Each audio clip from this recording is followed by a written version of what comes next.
and co-host Lil E. Welcome back to UnQualified Results, presented by Street Talk TV, and you are joining me, Baby K, the wife coach, and sitting next to me is my lovely Lil E. Thank y'all for tuning in. Thank you, wife coach. And we don't have the answers, we just have the results. All right, we're coming back with another reaction today, and this is coming from the Diary of a CEO.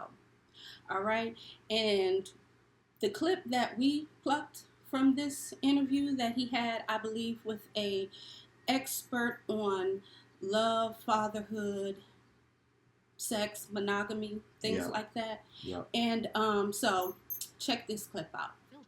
Monogamy and polyamory. Yes. So can you define both of those words? Yeah. And the thing that I found really striking is, I think I heard you say that satisfaction in either dynamic there, polyamory or monogamy, is roughly the same.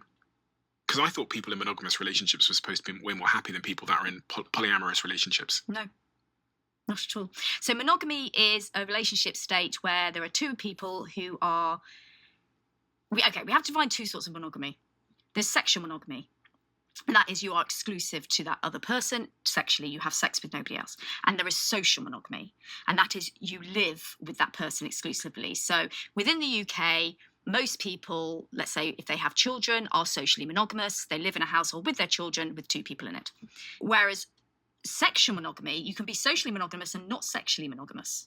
So they're two different things. But monogamy, if we talk about it in sort of lay terms, is two people who are exclusive to each other in terms of love, in terms of sex, and in terms of possibly living together. Monogamy itself is a social construct, mostly. We are not a monogamous species. There are, in fact, very few monogamous species in the world. Maybe, I think I read a book the other day that says something like 0.002% of the animals on this planet are monogamous. All right, so you just seen that clip. And specifically, we just showed you the clip on where she was talking about how monogamy is basically a social construct, okay? It is something that has been placed upon us for control, to control things. And when she breaks it down, I mean, if you think about it logically, it makes sense. That's why the monogamy is a social construct on both sides, for the man and the woman, because more women are exposing themselves that they want more than one partner. I mean, hell, the twin, it appears that she left her good husband so that she can get more experiences. And we're talking about Tia Mowry Hardwick. Hardwick, there we go. Okay. And so, we have the examples out here to where it shows how this social construct called monogamy has flaws in it. All right. So it's about learning your history, researching on why we do what we do, even with monogamy, where it comes from, and why do we practice it. So, babe, what you got on that? I'm gonna first start by saying I agree exactly with what you were saying. For one, that was a good point. I think that is, I've been saying this for a while, that half of these relationships are fake. Okay, I'm talking to y'all. Who's ever in these fake relationships that's testing their man's loyalty off of this monogamy thing, okay? And I don't think, for one, women should be testing a man's loyalty through his love below, okay? Because our love below, it don't work like that downstairs for us, okay? We don't have love attached to our situation downstairs. All right, that's why we can hit girls that we don't even like, that we don't even want. That part. Okay, and men know what I'm talking about. We do this daily. Okay, we stay serving them up, and we don't even like you. Not not don't even go to actually wanting you or trying to take something serious. It ain't even to that level at all. So that's how most of us can get down in a real way. So saying a man's monogamous through his situation downstairs, I think that's impossible for one. So that's why I think that a lot of the relationships are fake for the people that are testing their loved one through that type of monogamy through these sexual actions. And I'm specifically talking about the girls and their men in this particular situation and topic. So that's all I gotta really say about that, wife coach. What you think? Sounds like monogamy was created for us women because we are the sexual creatures, right? There will be no sex without a woman for a straight man, okay? No. There will be no man being able to tiptoe out his home if there were not other women out there opening their legs, okay? So that's why certain things were put into place, like marriage, no sex before marriage for us ladies, certain things like that. Because whether you realize it or not, for a woman, we only have two options and maybe three, okay? And the first option is to be a house cat. I'm going to just put it in cat terms. To be a house cat, to be taken care of, to have a husband, to have provision, protection, all those things. Mm-hmm. If you don't choose that, you choose the outside cat. Okay? You out, you free, you outside. You have no protection, you have no provision. You do what you want to do. Okay? You go up on anybody's porch, you do what you want to do. Yeah. And for cat owners, when our in-house cat tries to escape and go outside, when they come back home, we got to do a whole quarantine. They come back with fleas. They come back with scars. Mm-hmm. I mean, so. That's a good analogy. I like that. Yeah, let's get back to the video and check this out. Yes. So your brain would filter out, let's say there were 100 people in the room. Your brain would quite quickly filter out most of them as no, and maybe one or two might do. Because you can't filter in that way on an app, you kind of take the punt on all these dates because you're like, otherwise, how else am I going to actually meet this person? You can't just have a casual chat by the coffee machine at work or, meet them through some friends in the pub where you would do that assessment without really making that much effort. Whereas because on a dating app, the only way you can meet that person is to actually go on a date with them and do all that, you will end up going on 100 to do that filtering process. So it's partly that as well. And the last thing is the paradox of choice. Yeah. So we are really, really bad at making choices when there's a lot of options. And ladies, y'all have to agree with me, okay? By nature, we are indecisive. And with all these choices that we have now, just imagine the scattered brain that we have when it comes to dating and trying to pick a mate. Okay, that's why you have 50-year-old women leaving their marriages thinking that she got a new lease on life and she's going to be able to, create this whole new world after being here on the planet for 50 or 60 years. I mean, where are you calling me from, Sandra? I'm calling from Las Vegas, Nevada. Las Vegas. How old are you? Okay, I'm 70. Okay, 70. All right. The ambition that women have now, I mean, I admire it, but it's out of control. It's out of control, and it's due to all the choices. What do you think, babe?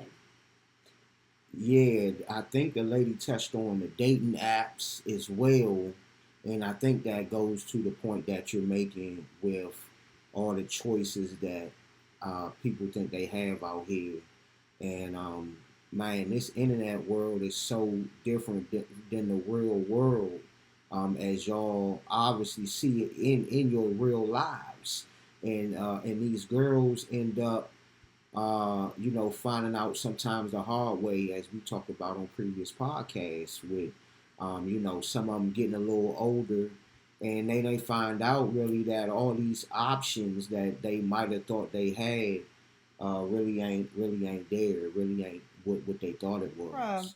I'm in New York right now. You have any children, Diamond? I got 6, Kendra. 6. How old are you, Diamond? I'm 44. 44. Have you ever been married? I'm married right now, but I'm separated. My husband is a cheater. How many children does you have? Just one? I got 6, Kendra. I gave every man I loved a baby. Okay, so you have 6 children by 6 men, and you're married to a different man. That's right. You must got some fire vagina. I got some good cooler counters, Miss Kendra. It's good. What is there is penis. Penis is always going to be there, ladies. Hard penis is always going to be there. So that's what they come to find. Pound town all day long, pound town, and they end up really just racking up the bodies, as we'll just say, really going to pound town the whole time with a lot of these guys, because once again, it's like they think they got a lot of options that for men to really take them serious, and that's the difference. You can go to Pound Town all day, but the options that you really have, is it really more than just sex? Ask yourself that. So I think that lady in this podcast was really hitting on a good topic with as far as the choices and all these dating apps, and a lot of the delusion that even some of the men go through from this internet sensation, and you end up realizing you can't really touch in physical form a lot of these women that you sitting up here really being thirsty for over the internet, and the whole time you can't really touch them for real, and you're doing the most. So it works for the men too, and you acting thirsty, and you need to stop that. And I like how she touched on how there is really no mammals on this planet that practice monogamy, and that goes from us to the other animals that we share that with. Yeah. And she gave an example of the gibbons monkey, and how they even be tiptoeing behind the rocks with other mates. Okay? Mm-hmm. And what I would like for the audience to take away with this, ask yourself, are you in a social monogamous relationship? Yeah, that's what you said. Or a sexual monogamous relationship? Yeah. Or are you practicing both? That's a good question, white coach. Okay, and then ask yourself, are you prisoner to that? Are you a prisoner to that form of monogamy that this mostly, I guess, Western culture has basically abided down to, if I'm saying that correctly, bow down to, okay, whatever you want to call it, but it's practiced a lot out here, and does it really work? And she was making a good point as far as the stats and statistics, and was saying that from her research, like the wife coach was saying, not only no other really mammals on earth really practice this, but it's even that much more harder for human beings, period. Okay, so I would say, to the men, your girl might not be as monogamous as you think she is. Okay, and for the women, because this works on both sides. It doesn't matter what gender or sex. Okay, the game holds no punches. and there's no exceptions to the rule. Okay, Nope. so for the women as well, yeah, men already. It's very hard for us to practice something like that when we don't look at sex a lot of times as just a love form, a love act, because a lot of us can have sex with women that we don't like and we don't want, like I said before. Okay, so you got to take that into accountability, and by that being said, the lady said it herself as far as the monogamous situation, and it's very hard for both sides to do it, and it's just that simple. Pay attention to that, ladies, okay? So, because when y'all have rebuttals to that and y'all try to say, oh, no, that's not the case, the only women on this planet that can practice that are prostitutes, okay? Normally. And hoes. Yeah. Okay? Prostitutes and hoes. Okay? And because... And some of them even still have problems with because of the work, because of the trade. They still have internal or problems or mental problems because of the trade that they're in. So, I'm just saying, just be mindful of what you are arguing against, because you find yourself putting yourself in categories that you might not want to be in. Like, the lady of the night, or just a woman that just gives it up for free. Because why would you rebuttal that? Why? As a woman, I'm asking. I think that was a real good piece that he had did. The Diary of a CEO. Shout out to him.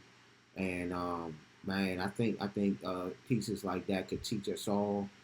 And then as we as the watchers listen and watch that type of content, and it's up to us to elaborate and then talk about it, and then push this stuff further, no matter how far the conversation goes. So respect to them. Yes. So I hope y'all learned something from this clip. Go check out the Diary of a CEO. He has a lot of good interviews on there, very informational, and you can learn a lot. So thank y'all for tuning in to UnQualified Results, presented by Street Talk TV. And what is it, babe?